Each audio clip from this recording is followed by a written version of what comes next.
back. Good to see you all again for another episode of So What, episode 5, where we talk about all things sewing with me, Stuart from the Wool Patch, and of course with Carol, our master tailor couturier. Hey, Carol. Hey, Stuart. Good How to was see your you day again. today? I've been good. Yeah. It's been busy in the shop, so I've just turned the sign round to closed. And I've cleared the table and dialed in to see you. So it's gone very quick. It's because it's nearly Christmas. It's starting to get a bit busy again. So that's good. What about you? Oh, things are really picking up now, and people are bringing things out of the woodwork. You know, it's panic time. They want to go to a party. They don't have anything. Can I make something quickly, or can we restyle something they already have? And oh, I love that. Can you make something quickly? I don't know. Well, of course not. Well, I can make something quickly, but my quickly is like 4 weeks. It'll be Valentine's Day by then, Stuart. Yeah. You know, you're not going to make it. Oh, well, it's good to be busy though. It's nice for our work, but I know with your field, speed is not really the thing. You don't want to be rushing your work, do you? No, you can't. You're making something by hand, and you know, to take sometimes 20, 30, 40 hours to make something. It takes about 40 hours to hand tailor a suit, you know, with all the pad stitching and all the sculpturing that you have to do. And, you know, so you peak out at what, 52 weeks in a year. That's the production, right? So we have to come up with a mix of other garments, things that don't take so long, but it's always one stitch at a time, isn't it? You know, you can't rush that. Are you finding when people do come, they are, how much is a mixture of, can you make something from scratch, or I've got this suit that I wore last year, can you adapt it? So is there a bit of reusing going on? There is. I think people are feeling a bit more conscientious about what they wear, what they buy, what they probably shouldn't be buying, you know. Okay. So there is some vintage work, there's restyling going on, but also people are thinking deeply about I'm finding this, they're really considering what they're buying. So they want to invest in something that has a long-term life. And you know, the bonus of that is if you get something handmade, that then you have something that's individual to you. No one's going to have it. It's unique. It's special. You're part of the creative process. And if you're using a natural fiber, it's going to be sustainable. There's nothing more sustainable than good wool. So, which is what we use mainly. I'm happy to say that most of the commissions now are bespoke. You know, so, and I've missed that. I've missed that so much during the lockdown, you know, because we couldn't be a client-facing business. So we did a lot of work on Zoom like this. We're talking just like you and I are, and holding up a garment and saying, you know, this belonged to, you know, my mother or someone in my family. I don't want to part with it. What are the possibilities?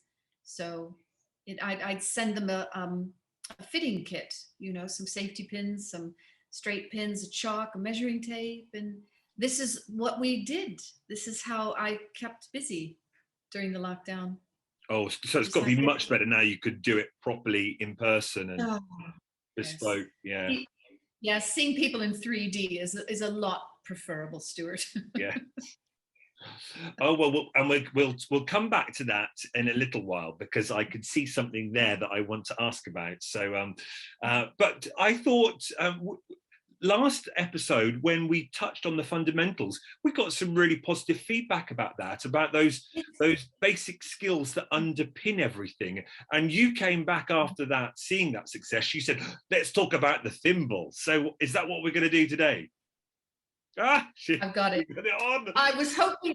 Yes, I was hoping. I mean, you put the thimble on, and even just that act of putting that thimble on your finger it means this is serious. Now we're going to be doing some real sewing. You know, it's just that part of getting dressed for work, I think, is it feels lovely. I'm using a tailor's thimble, so it doesn't have an end on it. Oh, right. Okay? Oh, yes. Open.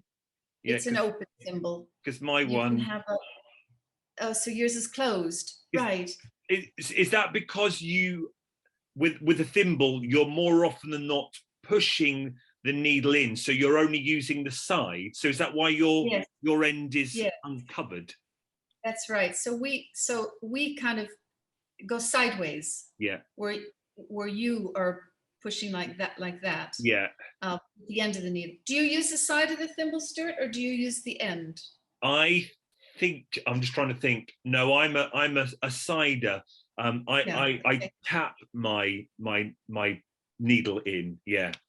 Yes. Yeah. I think. Yeah. Yeah. I mean, a lot of people don't use a thimble. They think it's like having another finger. Yeah. You know, it's a bit cumbersome. It's a bit clumsy. And then, you know, why should I learn to use a thimble if I'm not going to use one? You know, it's like algebra. I'll never use it. You know, why learn it? But actually, you never know when you're going to need a thimble. It does strengthen your hand sewing. And if you run into a heavier cloth or multi-layers of cloth and the needle puts too much stress on your finger, you know, a long time ago, I just went for it. I didn't have the thimble to hand. I pushed the needle right through the tip of my finger. You know, you draw blood. Why? It's unnecessary. It's silly. So learn to use a thimble. Well, how do you do that? And when I started in the West End, when I had my first job on Savile Row, one of my mentors gave me this really cool exercise. And what you do, you just get a piece of card. Okay. Just get a piece of semi-heavy card. Strap on the thimble. You wear it on your middle finger, right? Yeah. Get yourself your needle. I'm using a milliner's needle. I think this is a size 5. It's a longer needle, which I like to use a longer needle. So so is that so a milliner's are longer then? Just because is that why it's I don't know what a milliner's. It's just the name. Yeah, it's because of the textures that they sew with, and longer needle with more leverage is better for that. And that's a milliner's. Yeah. That's a milliner's needle. Yeah, it's got quite a small eye to it though, and it's not doesn't have a thick shaft either. It's quite a long, lean, slim needle. Okay, so that's one type of about 1 billion kinds of needles, aren't there? Tell me about it. Yeah, here in the shop. I've tried to condense it down. I haven't got milliners, but I might do that now. I only have what we call betweens and sharps. And I use a between, it's a weird name, isn't it? For my binding on a quilt. So. Okay. And so what are the bonuses of that? Well, they are super, they are tiny. So there is very little leverage. So look at those, especially this is assorted. But what is that bottom one there? That's probably not even an inch. It's tiny. Right. So it's with binding on your quilt, you can take a bite very sharp. You can take a bite and you can pull it out and you can quickly sort of do that. Yes, I use a between. I'm just looking here. I've got a size 9 between. What size? Do you know what size you're using with your between? 3 to 9. Oh, so you've got assortment of 3 to 9. So I've got a 9 here, and that's like half the size of my milliners. It is. They are tight. Oh, hold it up. Then hold it up. Yeah. So can you see that? Oh my word! Look at that. Yeah. So there's that, and then there's the 9. Yeah. And but I use the 9 if I'm doing some edge stitch on the very edge of a lapel or a pocket, because I want close together stitches. Absolutely. Yeah. Back stitch. So just like me with my binding. But if you're so you're using your milliners if you are doing longer stitches, is it? Longer stitches, basting, or else if you're felling something or hemming something, you can do 2 stitches. You can put 2 stitches in and then pull them out. So you can use the needle to make more than 1 stitch. All right. So you've got your milliners. I'm going to use I've found a longer. I've gone for a sharps I've got Okay, yes. a longer one. But you're right that the eye of the needle is really tiny, isn't it? It's really tiny. Yeah, yeah, yeah. No, you don't need thread for this, but that's okay. You threaded it. Well, that's right. You can use no, thread. I'll take it out. I'll take it out. Okay, take it out. Yeah. And you get yourself a piece of card or a piece of paper. Good man. Yeah. Oh, I love your logo. That's so sweet. Good old Barbara. And basically, what you're going to be doing is you're going to be just poking a hole through the card. Okay. No thread. All right. So take your needle. You've got your thimble on. However you want to. Yeah. However you want to push the thimble through. Now you know how to use a thimble, so you're going to be used to this. You're going to catch on fast. But you just put the needle through. Yeah. Bend the card. Put the needle. Push the needle through the other way with your thimble. Pull it out. You'll hear that snap. So it's that that bit there, isn't it? Yeah, yeah. You're left-handed, Stuart. I am, yeah. Yeah. Okay. So this is what you're going to be doing. Let's see. Okay. So just put the needle through and push it through with your thimble and just keep doing that. Just keep doing that and you'll get a card full of holes. Oh, wow. Fill the card with holes. And you can do this when you've got a couple of minutes and try to do it without looking. So that you're just getting a feel for it. And you'll find that after a while, you'll start speeding up. Now, what's gonna slow you down is the card. It's a little bit awkward, isn't it? Yes, it's not fluid like fabric. Yeah. So you've got resistance from the card. Yeah. And you have to work with it. But actually, because of that resistance, you've got a bit more control. When you when you push into the cards, are you holding the needle in your thumb and your first finger? That's right. Yeah. So I'm not using the thimble to push. No. To insert the needle. You're just setting it up. Yeah. Then when you pivot the needle, that's when you bring the thimble in, and that's when you bring the thimble in. So let's just have a. I don't know if this is a good angle, but so you push the thimble first. Yeah. I mean, you push the needle in with your thumb and forefinger. Okay. Push in. There it is. Now you add the thimble. Add the thimble to the eye of the needle and push it through. Oh, and you are using your other hand to guide and bend. Yes. Okay. Yeah. So, and you're using the other hand and underneath. You're kind of using your finger on the other hand to push it back up into the card. Yes, yes. And that's how all your fingers cooperate. Yeah. Because you've got this card as resistance. If it was fabric, it would be flopping all over the place. Yeah. But just keep doing that and fill the card up. And that's where the thimble helps. Because I find if you're doing hexes, like a lot of my ladies do, and they're pushing through paper stock or card stock, that could take a little bit of that pad can take a bit of a beating, can't it, after a while?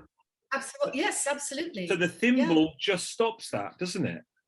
Yes. Yeah.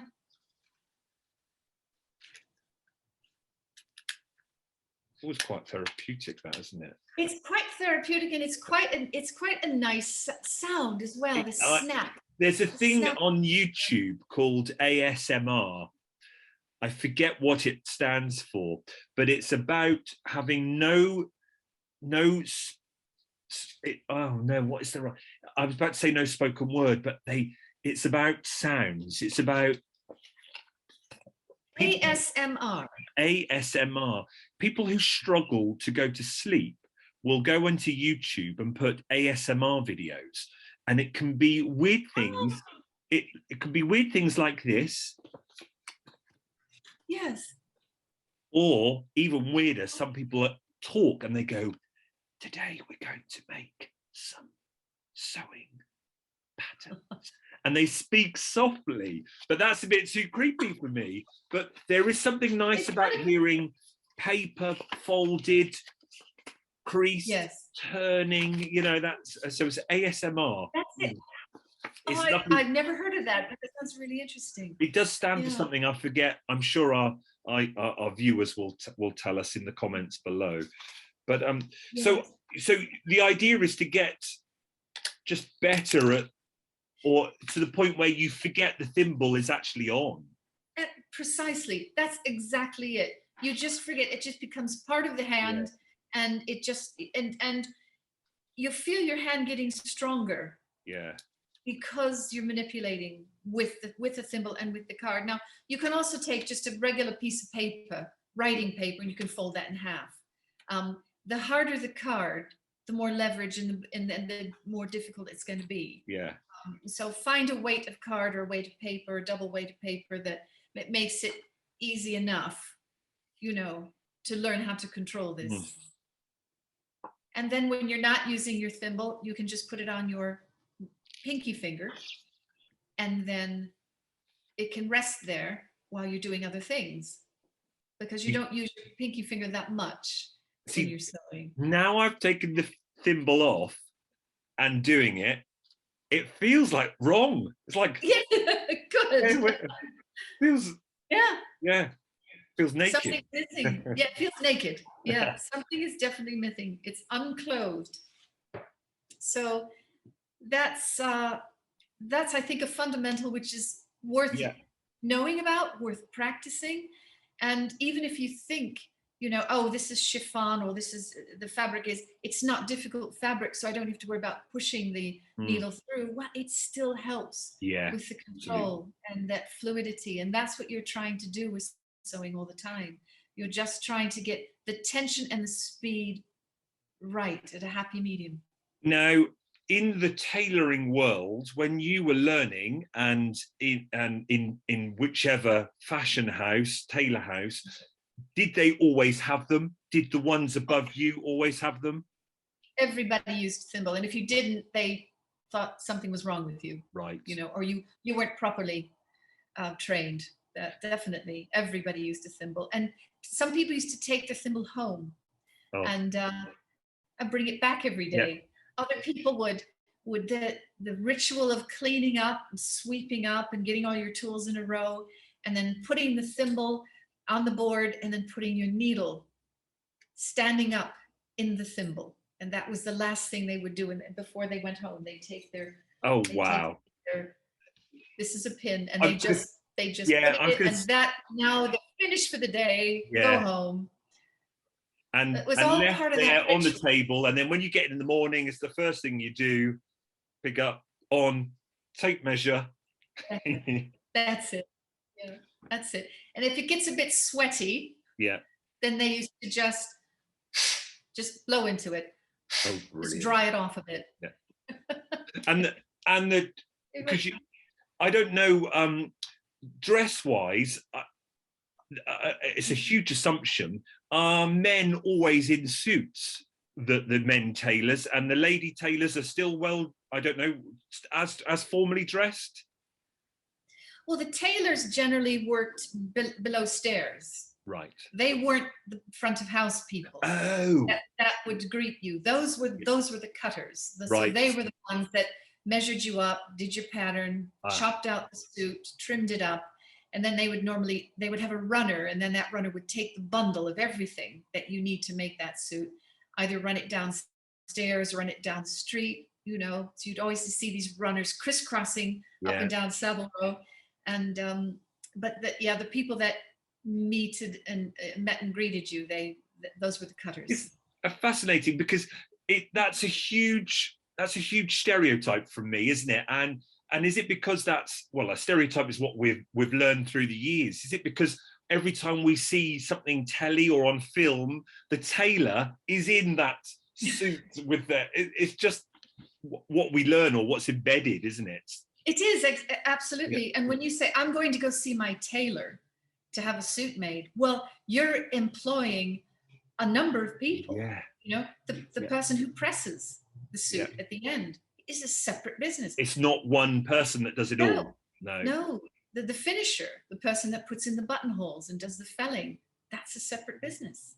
You know, the trimmer, the cloth merchant, the cutter, the tailor, the waistcoat maker, the trouser maker, the jacket maker, the top coat maker, the brief maker. These are all part of a huge industry. So people, I'm going to see my tailor.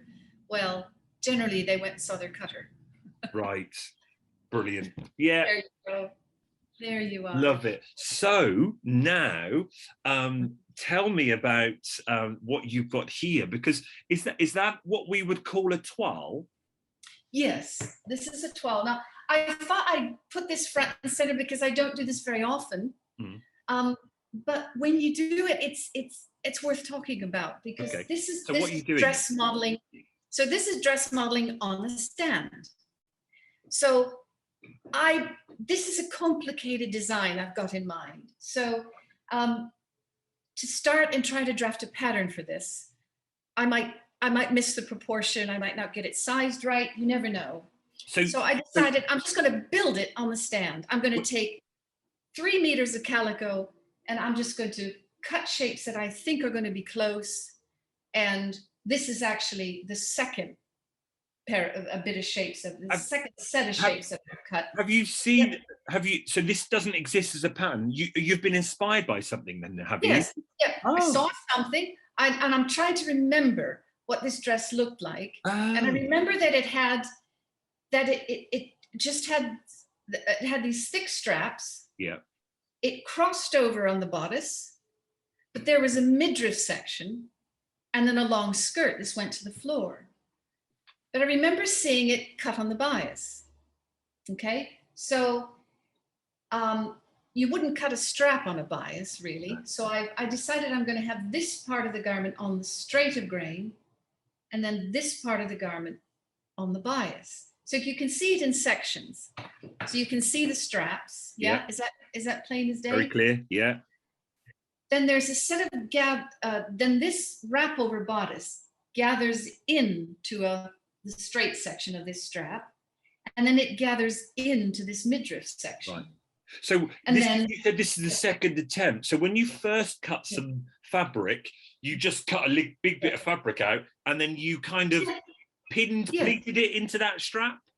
Yeah, pinned it on, just pinned a big square of fabric on, started to form it, cut an armhole, got near what I wanted, and then I found out that things weren't actually matching up the way I wanted. Yeah. I clocked the difference that I was out, and took that over to the board, and then cut a better shape. I see.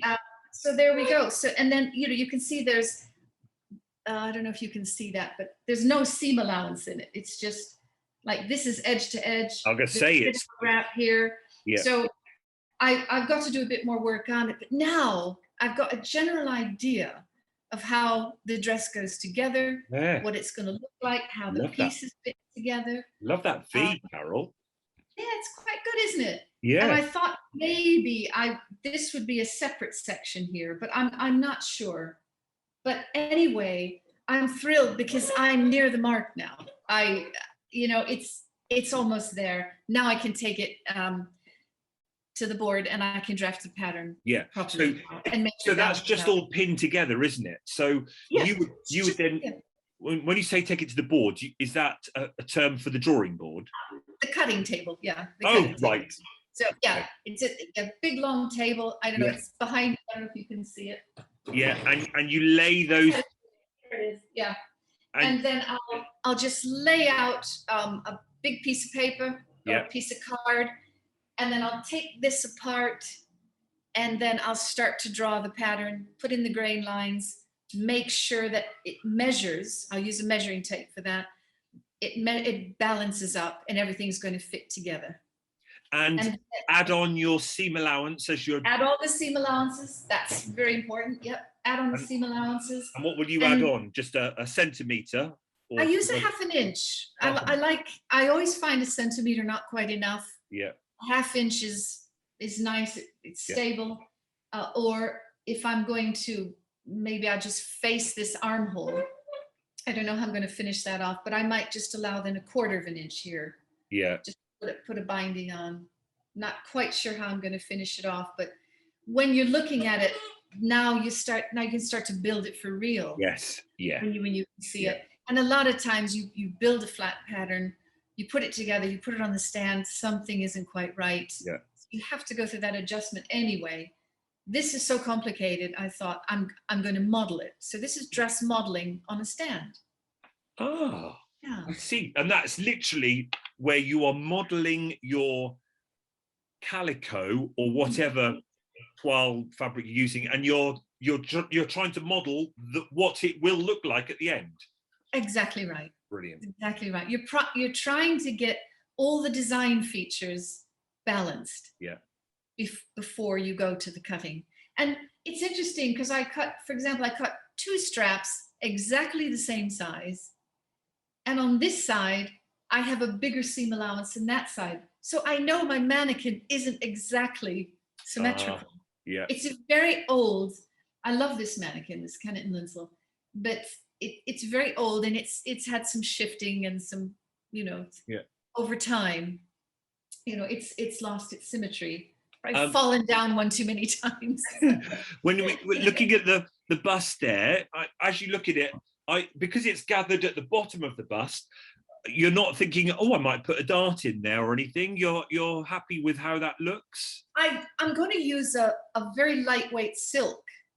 Ooh. So it's not going to pucker up like this. No. It's going to be a more gentle set of gathers. But I might take some of these out when I do the pattern. There might be too many in there, but this is a size 12. It's not going to be for a skinny person either. Yeah. It's so it's slightly fuller figured. Yeah, I love it. And and I think it's going to look really nice. Now, when I toile it, I will use maybe a poly cotton that has more spring and bounce and drape to it than the calico. This is quite strict. Yeah. As a fabric. Yeah. The modeling idea, was that a term coined by someone in particular, or is that a tailoring term, dress modeling? It's more of a couture term. Right. Dressmaking, couture. Yeah. And a lot of the houses, I would imagine, if you saw, the great Dior exhibition at the V&A, there was one big room which just had the calico toiles in. Oh. And that was my favorite room. I was trying to say that how something so simple can be so beautiful. Yeah, yeah. All in the same fabric. So, and some of the calico, some of the toiles are actually made of organza, really high quality, expensive fabrics. Yeah. But it was all part of making a prototype which is as close to the real thing as you can get, because this doesn't really bear a reflection on what the final dress is going to look like. No. But I'm using a material which is almost like pattern paper, pattern card. It's a stiffer fabric. It's not fluid. So I'm kind of using a material which is much like the next stage, which is the pattern cutting. And then once I get, because then I can take this off the stand, you see, and it's firm. Yeah. And it's, the fabric is got a certain texture to it, where it's not going to flop around, start to ravel. So when I take this off and I smooth it out with the iron, it's almost like paper. It's almost like card. Get you. And I can easily trace this off and then start to refine the pattern. Well, hopefully we get to see this whenever you get to the next stage. Well, absolutely. We'll do that. Are there any books if our viewers want to go and research dress modeling? Because I know you've got a bit of a little library, library there. Let me see. Because I did talk about the pattern cutting, didn't I? Oh yes, we did that. I think we did that during the sewing bee, didn't we? Yeah, here we are. It's actually it's the same author. It's Martin Schoben. This is a really good book. Oh, The Art of Dress Modeling. Yeah. Okay. Is there a bit of a glare on there? Yeah, I can see it though. Martin Schoben. Yeah. Yeah. Yeah. Martin Schoben is the one behind the Pattern Master that we talked about. Oh yes, that shape when Yes. you're doing your shoulders or your arm holes and That's things. it. This thing it's got everything. It's Yeah. got every conceivable curve that you need on it. Good centering tool. You've got your bias lines. So when I was making this, when I was doing the midriff section and the skirt section, I just laid a piece of calico out and I've got my 45-degree lines, and you know that the bias of the bias grain is 45 degrees to the salvage edge, the straight of grain. And then you have your cross grain, which is perpendicular to your straight of grain. Yeah. A lot of people get that confused. They say it's cut on the cross. Well, the cross grain is perpendicular to the straight of grain. Right. This is your straight of grain. This is your cross grain. Oh, I see. This is your bias grain. So anyway, so dress modeling is really, it's for things that are a little bit too complicated or very like you might model big ruffles, or you might, if you have a garment which has got a lot of drape in it or a lot of pleats in it, or things that just aren't square normally, vertical and horizontal darting and things like that. If you're getting your shape by twisting and turning fabric, now you're talking about modeling. Oh, I see. Yes. Yeah. Yeah. Because you're moving the fabric and altering it and then pinning it into place to see what it. That's right. Almost like a sculptor modeling. It's exactly like a sculptor would work. Yeah, that's right. Absolutely. Oh. So there we are. Oh, bit of work on stand. So hey, did you get your hat finished? Right. I haven't. I have done everything bar the button. Okay. That looks fabulous. It looks really good. Really pleased. But I know the audience are probably going to be, Stuart is so obvious, but I don't fully understand how that bit there, how that fits to the hat. Have I got to cut a hole in my center of my hat to get that fit because through? you've got the shank, don't you? Yeah, I'm there we are. We can see it better there. So you can see I've had a go already. Look, there's a bit of leftover thread. Okay. So you sewed it on, and is it rocking? It was, and I'm like, this can't be right. And I thought, I know a person to ask when we next chat. Because I don't know whether that's the right button. Have I bought the wrong style button? Or no, that's absolutely fine. When you cover a button, you're going to have a shank on it. Okay. Now you can cover a button and you can have a fabric shank on it. Right. But it basically does put that space. It sets up a space, doesn't it? Which is different to a 4-hole or a 2-hole button. Yeah. Because you sew it more or less flat. But this space is created by that shank. Yeah. Now, what you can do is you can put that shank so that it's parallel and it fits right into the groove of a seam. Ah. Yeah. But of course, you remember the last seam you sewed? Mm. You had 4 sections and 4 sections, and then you joined them together. Yes. Now that seam, and I think you pressed things, you pressed either side. Yeah. You can take that shank and set it into the center of that seam, that pressed open seam. Yeah. That gives you a little bit of a divot. Right. A divot to hold that in. So now my next question is, have I already threaded that bit, put it in the seam, and then do I stab my pin in top down, or is there a certain procedure to do?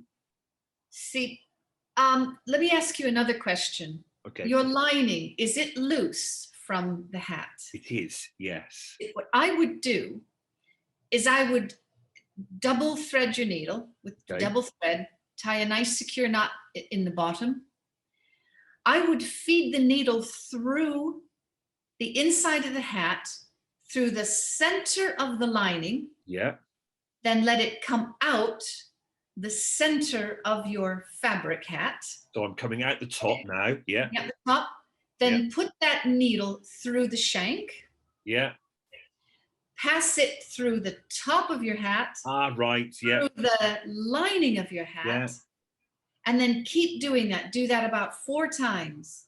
Right. You're going to secure the lining to the fabric, the main fabric. And you're going to have a stronger join, and you're going to be pulling the shank into all those layers of fabric. Brilliant. It's got somewhere to sit in. Yeah. Okay. If you just tried to sew it to a few fibers of the main fabric of the hat, it's just going to wobble. Yeah, I think that's what I was doing. Yeah. Yeah. So make it really sturdy. Sew it right through the lining. And that way, the lining will be secured as well. That won't be flopping out of the hat. No, I love it. Does that sound like a good solution? And I know that sounds, it might sound a really simple question or a daft question, but this is where I think us as beginner sewers, it's important to ask that, and I'm not worried if it sounds a silly question, because for you it might be obvious, but still for us learners it's not obvious, is it? Well, no, it's not. It's a perfectly legitimate question. It's the crowning glory of that hat. It's the final polish of that hat. And the button itself is even a separate sculpture. It's a I love it. Yeah, it's gorgeous. It's lovely tweed, isn't it? Oh, beautiful. Very, very nice. Yeah. So, and often when you're final finishing a garment, every step becomes more and more crucial, doesn't it? As this piece grows into a finished product. Yeah. But yeah, no, perfectly legitimate. And we know how to sew a regular button on, a shirt button, with the holes in it, and then sometimes you can put a matchstick between the fabric and the button, a matchstick in there. Oh yes, that's right. And you can use eventually you learn how to just use part of your finger to create that space. And then when you've gone through 3 or 4 times, and then you wrap the thread around that, the threads that are just standing up between the button and the fabric, wrap your threads around it. There's your shank. But it's the last thing you do. You create the shank. The button's already on. You have a button with a shank. Yeah. But you're working in reverse. So of course it's a tricky thing. Yeah. No doubt. Oh wow.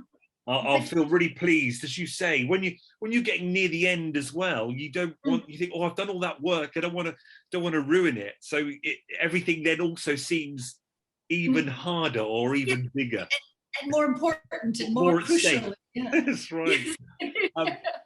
And thank you for that, Carol. That's great help. And speaking of questions, I do have a question.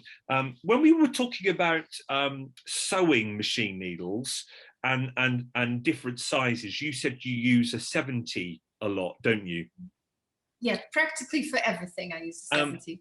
I had an interesting question from Barbara off YouTube.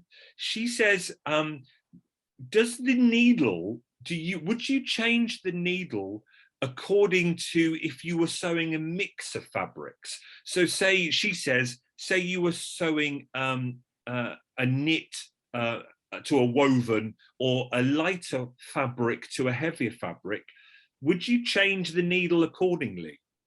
You would.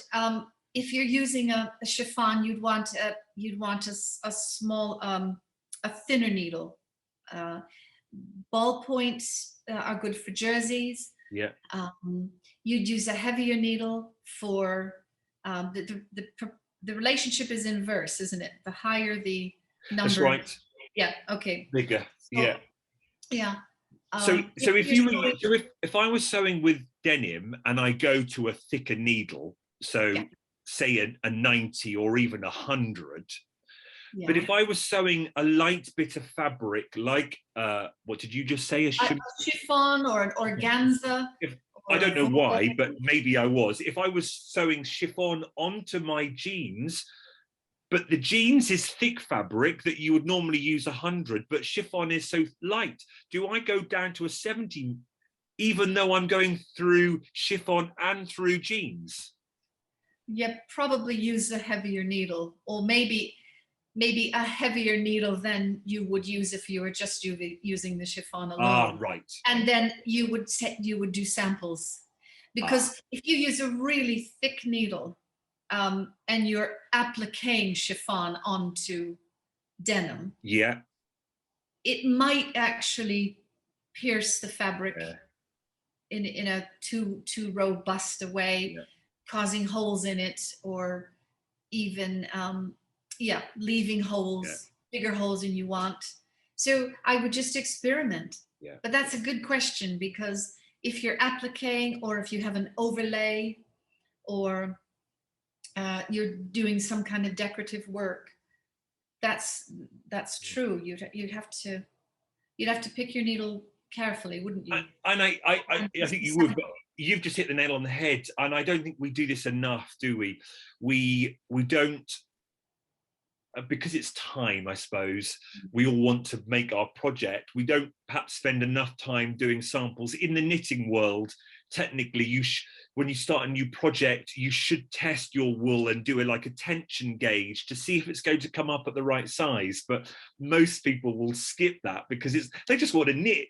And I think it's the case of that, isn't it? And sewing, sometimes we just want to sew, but actually, no, if you're doing something new and you don't know, try those two fabrics together, a thick and a thin, and try it with an 80 or a 90 or a Always make samples. I didn't know that. So when you're knitting, do they when you knit from a pattern, does the pattern say knit a square this big, or cast on this many stitches and knit those, and then it does that have to match up to a... Absolutely right. So if I was designing something and I used a certain type of wool, I would have to do a 4-inch square and count how many stitches across and up, rows up, was in that 4-inch square to that specific wool.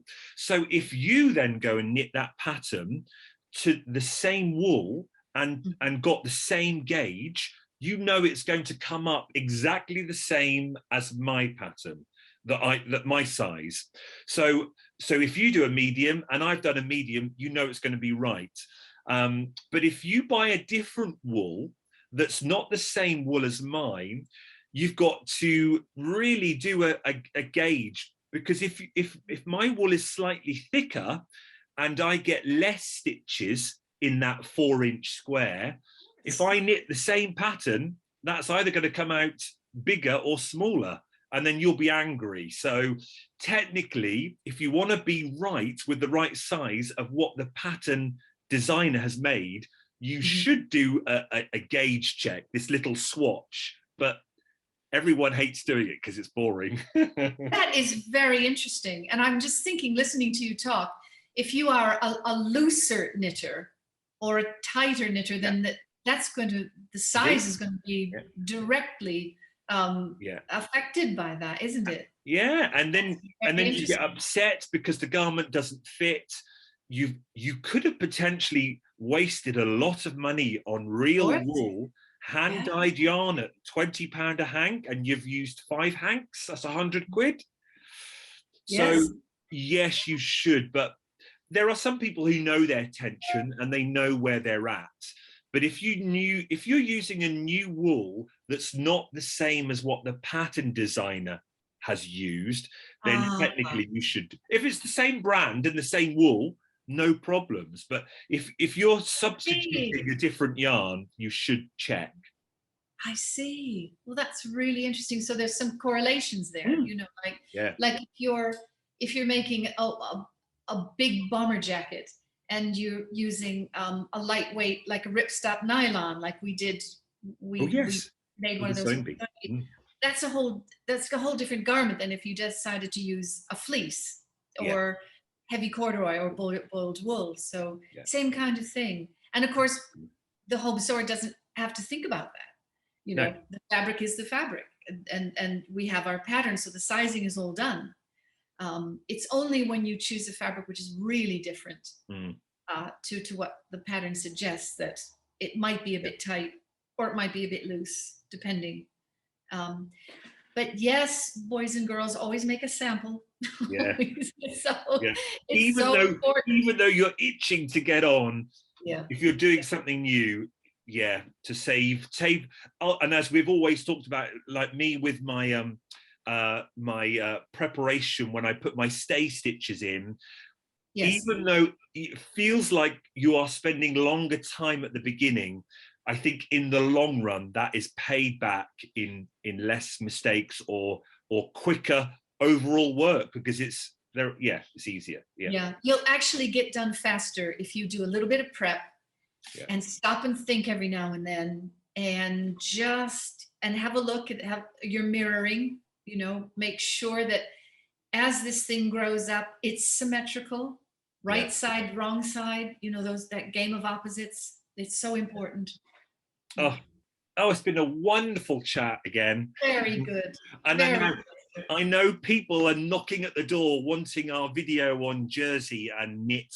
So I think we might have to maybe, because we're coming up to Christmas, maybe we'll plan a special video on that. So that'll take us some time to prepare for that, won't it? Yes, but it's in mind. Thanks for the reminder. I'll get some ideas together.